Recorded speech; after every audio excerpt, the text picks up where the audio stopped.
Olá, que a graça e a paz do Senhor Jesus esteja contigo. Hoje nós vamos estudar mais uma lição da revista da CPAD, da classe dos jovens, da Escola Bíblica Dominical. Hoje nós vamos estudar a lição de número 5, que tem por título o segundo sinal, a cura do filho do oficial.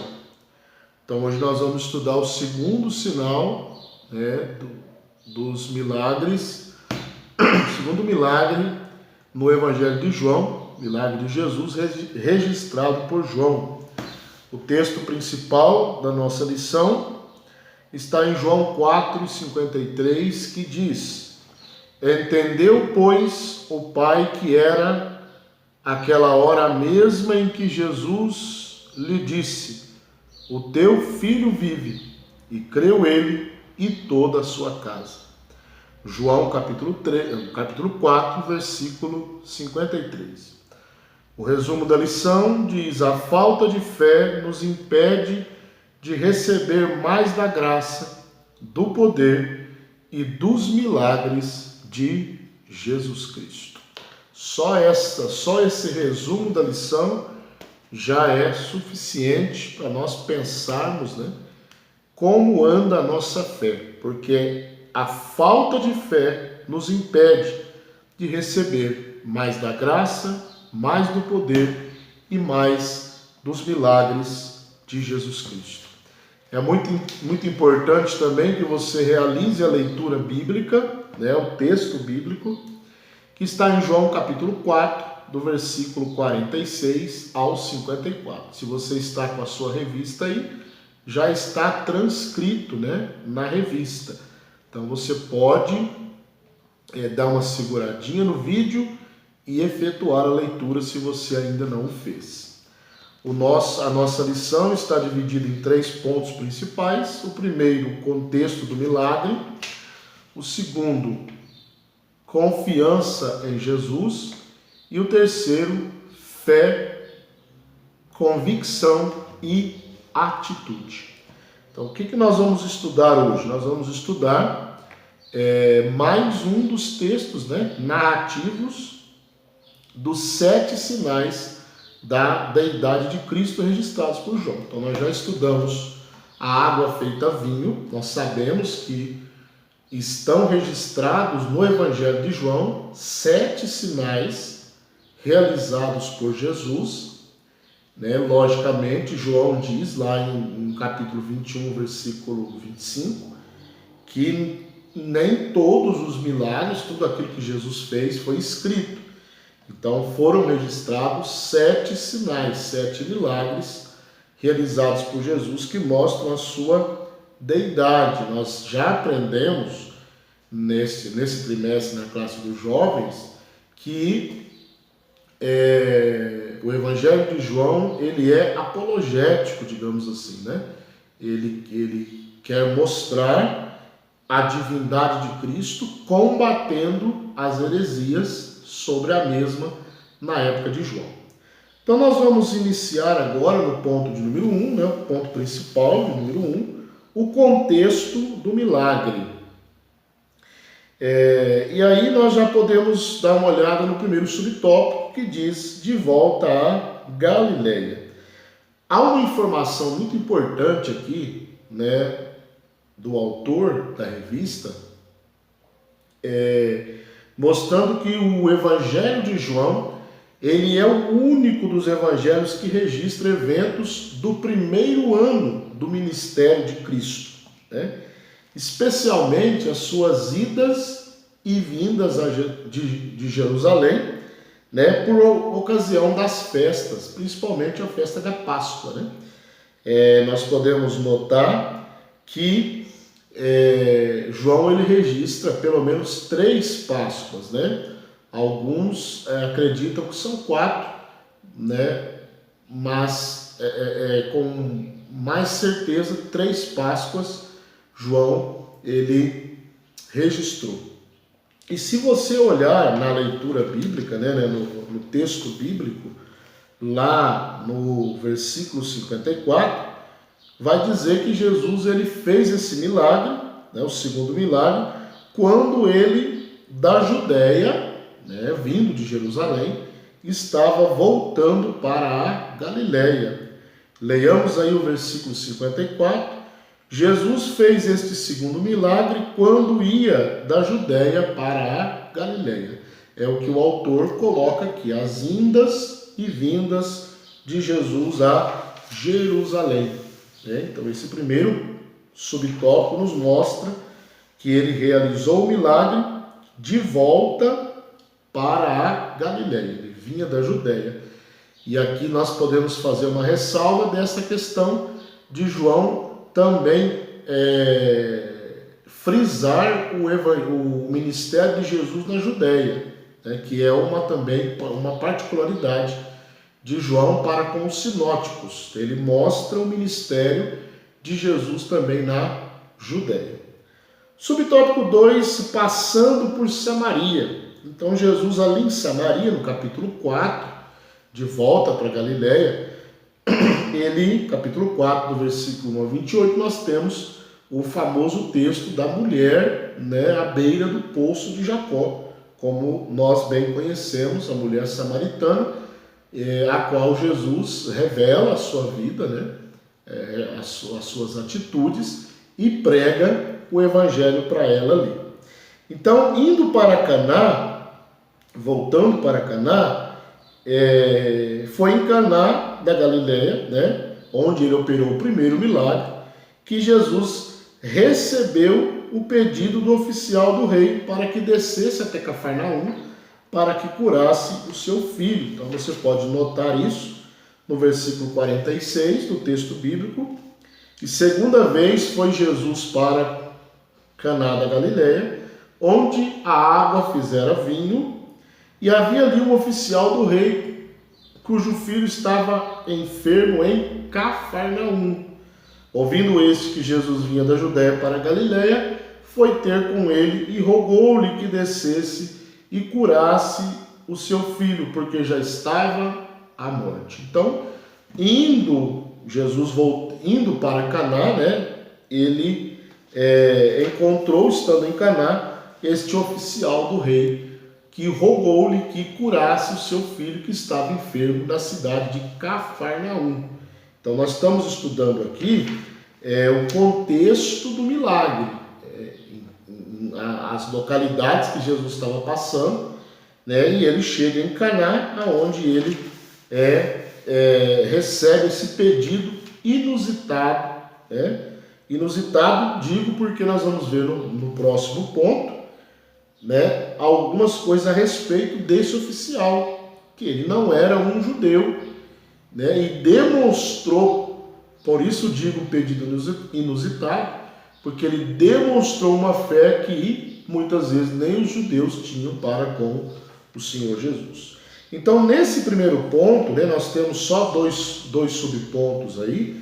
Então, nós aprendemos aí que o Evangelho de João, ele situa também os seus leitores no primeiro ano do ministério de Cristo, mostrando o seu ministério também na Judéia e as indas e vindas de Jesus a Jerusalém, indo a Jerusalém e voltando de Jerusalém. Vimos que ele passou, né, por Samaria e chegando a Caná da Galiléia, onde ele tinha transformado a água em vinho, ele recebe este pedido, né, humilde do oficial do rei para que curasse o seu filho, que estava em Cafarnaum. Então esse foi o primeiro ponto, ok?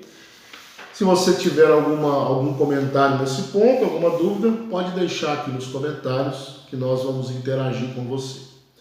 Então vamos para o segundo ponto principal, confiança em Jesus. Confiança em Jesus. O primeiro subponto aí diz, a fé do oficial do rei. Então, os estudiosos, eles debatem a respeito, né, da identidade desse oficial do rei. já que o texto sagrado não fornece mais informações sobre ele. Então, nós não sabemos, né, que tipo de oficial era este oficial, né? Alguns dizem, né, há um consenso entre muitos estudiosos, que ele era parente de Herodes Antipas, né? Herodes Antipas, que governou ali, foi tetrarca da Galileia do ano 4 a.C. a 39 depois de Cristo. Então alguns pensam que o título oficial do rei era um título que indicava um parentesco com Herodes, né? Os Herodes, e no caso aqui, nessa época, o Herodes Antipas, né? Se você não sabe, havia, né, Herodes, na verdade não é nome, né, é um título, como César, e havia vários Herodes, né? Houve vários Herodes, e aqui no caso Herodes Antipas. Então, o autor ele diz que há a possibilidade de afirmar que ele não pertencia ao clero judaico, que não era um judeu devoto. E é isto que me fez usar o termo inusitado, né, no ponto anterior, pedido inusitado. Por que inusitado? Porque ele não era um judeu, ele não pertencia, ele não conhecia o Deus de Israel, não conhecia, digamos assim, não tinha intimidade com a religião judaica. Mesmo assim, né, ele chega até Jesus, crê em Jesus e faz o pedido que lhe curasse o seu filho. Então, o que nos chama a atenção é justamente a fé que este homem, que este oficial depositou em Cristo Jesus. É um exemplo para nós que somos cristãos e às vezes, né, a nossa fé ela falha e não chega a esse ponto. Então esse é um exemplo. Então esse primeiro subponto, nós vimos aí a fé do oficial do rei. Se você voltar para o texto bíblico, que é a base da nossa lição,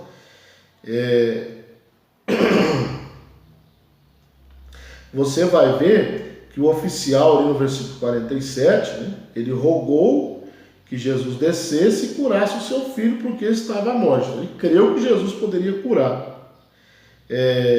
No versículo 49, ele insiste, né? Senhor, desce antes que meu filho morra.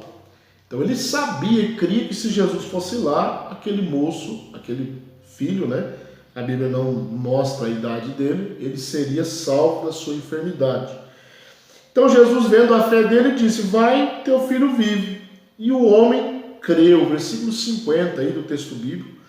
O homem creu na palavra que Jesus lhe disse e foi. Jesus falou: seu filho vive. Então tá bom, eu creio.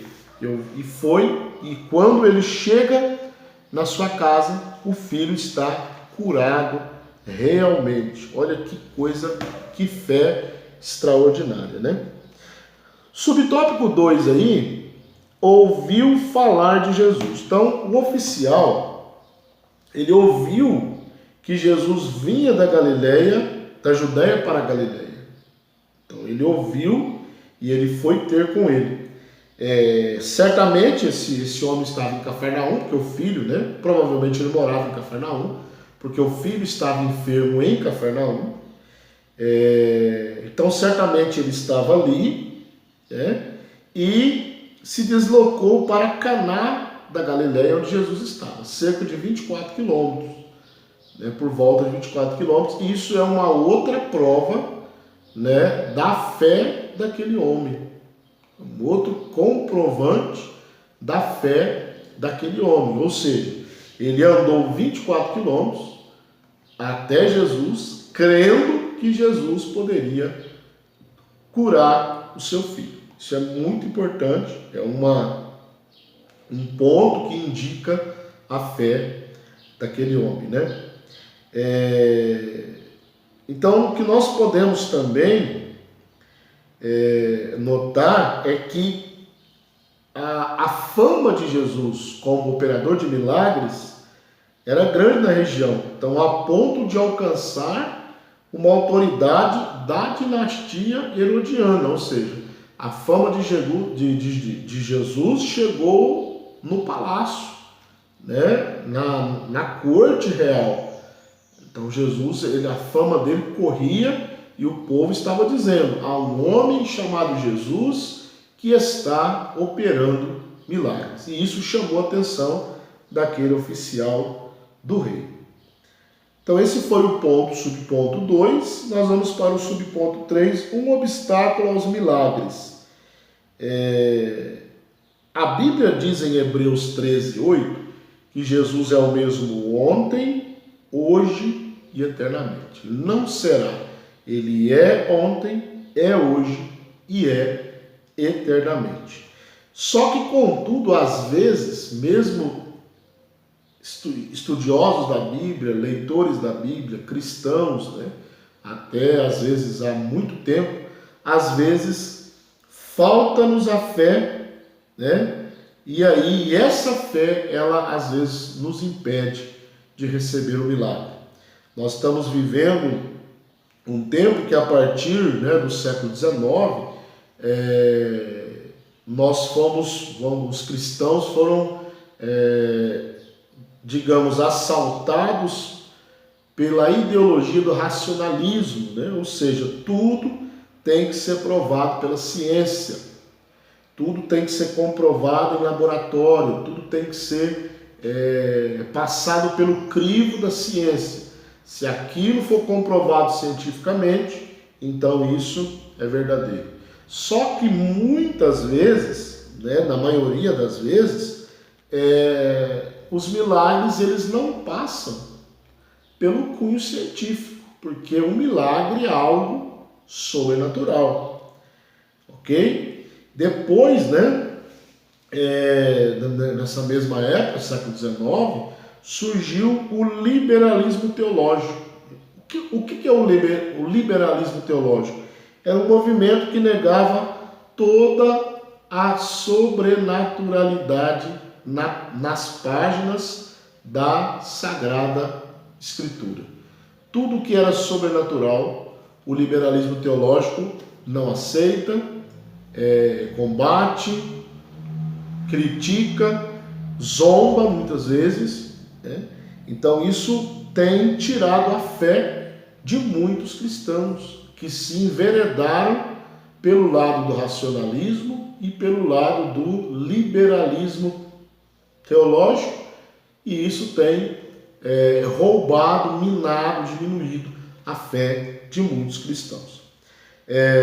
O pastor e mestre Cláudio Honor de Andrade, em seu dicionário teológico, ele dá uma definição de liberalismo teológico, que ele diz, né, que, ou melhor dizendo, o objetivo do liberalismo teológico, segundo o pastor Cláudio Honor de Andrade, ele tinha como objetivo extirpar da Bíblia todo elemento sobrenatural, submetendo as Escrituras a uma crítica científica e humanista. Então,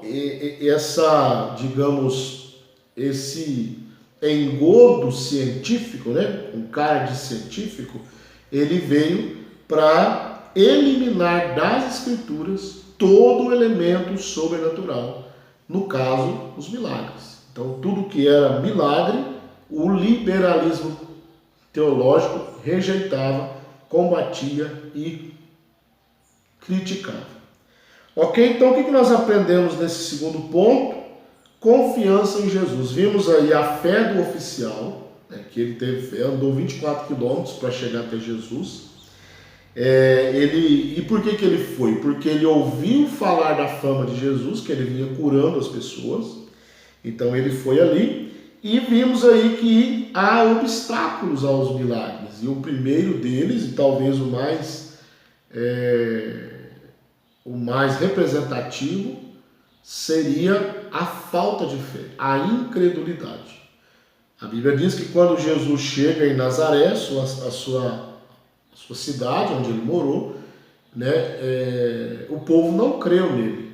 Então, não crendo, ele não operou muitos milagres ali. E a Bíblia diz muito claramente que foi pela incredulidade deles. Ok? Então isso nós aprendemos aqui no ponto 2, ponto principal número 2. Se você tem algum comentário, deixa aqui nos comentários que nós vamos responder para você. Então vamos para o final da nossa aula, né? Ponto 3, fé, convicção e atitude. Vimos aí o oficial creu e foi. Então a verdadeira fé, ela produz em nós convicção e disposição para atitudes que não têm explicações racionais. Ou seja, a fé, ela faz o cristão, aquele que a possui, fazer coisas que são inexplicáveis racionalmente. Exemplo, pegamos lá no Antigo Testamento, Deus manda Moisés estender o seu cajado sobre o mar, que o mar se abriria, né? Ou seja, quando os israelitas viram Moisés fazer aquilo, muitos deles talvez pensaram, né? O que Moisés vai fazer com esse cajado? Por quê? Racionalmente, o mar não se abriria. Cientificamente, um vento não teria como abrir o mar para que o povo passasse em seco e depois engolisse todo o exército de Faraó. Mas a fé, ela nos faz ter disposição para atitudes que não são explicáveis racionalmente. Por isso que se chama fé. Por isso que se chama fé. Então, agir pela fé é fazer como oficial do rei. O que a Bíblia diz no versículo 50 do texto bíblico, né? De João 4. Creu na palavra de Jesus, creu na palavra que Jesus lhe disse e foi-se. Jesus falou, ó, seu filho vive. Ele falou, beleza, eu creio e já está bom. Deus abençoe, né? As minhas palavras. Muito obrigado. E ele foi, e quando ele chega na casa, o filho está curado realmente. Mas por quê? Porque Jesus ordenou a cura de onde ele estava, em Caná, e o pai creu, e ele recebeu o seu milagre. Então, quando ele chegou em casa, encontrou o filho curado. E ele foi comprovar que o filho ficou curado, se você olhar aí no texto bíblico, né? O versículo 52, ele pergunta, né? Perguntou-lhes, pois, a que hora se acharam melhor? E disseram, ontem, às 7 horas, a febre o deixou. Então, ontem, às 7 horas, o pai entendeu que era aquela mesma hora que Jesus lhe disse, o teu filho vive. E creu ele e toda a sua casa. E aí, quando ele falou isso, Jesus falou tal hora, e a hora que o meu filho foi curado, e toda a sua casa creu nele. Então, isso nós vemos que o homem, ele creu realmente e recebeu o seu milagre. Subponto 2, os heróis da fé.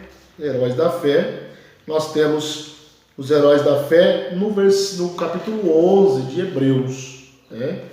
Nós temos um livro dos heróis da fé na CPAD, eu até indico a leitura, mas os heróis da fé aqui, que o autor se refere, são os heróis, são os homens, né, os personagens do capítulo 11 de Hebreus. Então, definir o que é fé não é uma tarefa fácil. Por quê? Fé é algo sobrenatural. Então, do grego pistes, ela pode significar confiança, né, como em Marcos 11, 22, Romanos 3, 22 e 28. Pode significar também fidelidade, como em Gálatas 5 e 22, que é uma das virtudes do fruto do Espírito, né? Então, pode significar algumas coisas. Então, geralmente a gente recorre a Hebreus 11, que vai dar uma definição de fé, que a fé é o firme fundamento das coisas que se esperam e a prova das coisas que se não veem. Então, isso é fé. É a certeza das coisas que se esperam e a prova das coisas que se não veem. Porque se você vê o que você espera vendo, não é esperança, né? Não é fé. Fé é aquilo que você não consegue ver, mas crê que vai acontecer. E uma coisa interessante, né? Um diferencial nos heróis da fé, se você ler o capítulo 11 de Hebreus, você vai ver que eles estão ali por quê? Porque eles tiveram atitudes, tá? Se você ler ali, Hebreus 11, 4, 7, 8, 17, 24, há sempre um verbo de ação. Exemplo, né? Abel ofereceu a Deus maior sacrifício que Caim. Ofereceu, verbo de ação. Noé preparou a arca, construiu a arca, verbo de ação. Baseado na fé. Abraão saiu sem saber, sair, verbo de ação, movimento, saiu da sua terra para um lugar que ele nem sabia onde iria. Ok? Então vamos aí para o ponto, subponto 3, crescendo na fé. Então a fé, ela não é estática, ou pelo menos não deve ser. Jesus fala de pequena fé, fala de grande fé, fala de nenhuma fé, né? Então você pode rogar a Deus para que aumente a sua fé, para que Deus capacite você a crer, né, e fortaleça a tua fé, para que você tenha uma grande fé, porque tendo uma grande fé, você fará coisas extraordinárias para Deus. Então, o que nós aprendemos aqui nesse ponto? Né? Fé, convicção e atitude. Vimos que o oficial creu e agiu, porque a fé, segundo Tiago 2,26, a fé sem as obras é morta, tá? Então ele agiu. Vimos aqui os heróis da fé, que eles sempre estão registrados porque eles agiram para receber o milagre. E depois nós vimos crescendo na fé, que nós devemos buscar esse crescimento na fé sempre. Ok? Então hoje nós aprendemos sobre o segundo sinal registrado em João, a cura do filho do oficial. O primeiro foi a água feita vinho em Caná, e por acaso, né? Não por acaso, no sentido de não ter propósito, mas o segundo sinal também, curiosamente, foi realizado em Caná da Galileia. Então nós vimos este milagre, como Jesus operou este milagre. Ok? Espero que essa lição sirva de bênção para você, jovem, e que a sua fé cresça cada dia, em nome de Jesus, e até a próxima aula.